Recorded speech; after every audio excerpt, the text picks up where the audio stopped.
इस वीडियो में हम क्लास 9 हिंदी स्पर्श बुक का चैप्टर नंबर 2 दुख का अधिकार का सारांश पढ़ेंगे। दुख का अधिकार एक व्यंग्यपूर्ण रचना है। इसमें इस बात पर दुख प्रकट किया गया है कि लोग गरीबों के दुख को दुख नहीं समझते।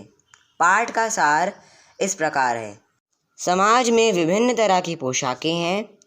उन्हीं से मनुष्य का अधिकार और दर्जा निश्चित होता है। कई पोशाकें हमारे लिए अनेक दरवाजे खोल देती हैं, तो कई पोशाकें अड़चन बन जाती हैं। बाजार में फुटपाथ पर एक अधेड़ उम्र की औरत खरबूजे रखे बैठी थी और फफक फफक कर रो भी रही थी। पड़ोस की दुकानों पर बैठे लोग उसकी ओर घृणा से देख रहे थे। लेखक का मन किया कि वह उसके पास जाकर उसकी व्यथा पूछे, किंतु उसकी पोशाक ने अड़चन डाली। वह उसके पास बैठने की हिम्मत ना जुटा पाया। बाजार में खड़े लोग बुढ़िया को धिक्कार रहे थे। एक ने उसे बेहया कहा, क्योंकि जवान बेटे की मौत के बावजूद वे अगले दिन खरबूजे बेचने लगी थी। एक ने उसकी नीयत पर शक किया। एक ने लापरवाही से कहा कि इन कमीनों का धर्म ईमान कुछ नहीं है, बस रोटी का टुकड़ा ही सब कुछ है।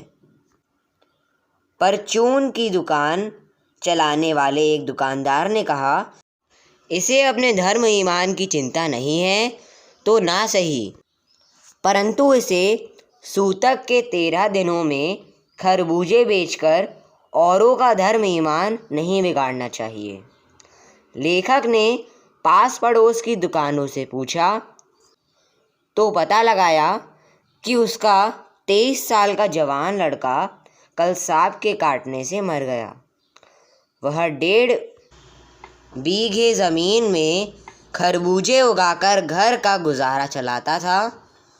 परसों सवेरे जो अनाज और आटा था वह दान दक्षिणा में चला गया, परंतु उसका पुत्र भगवाना ना उठा।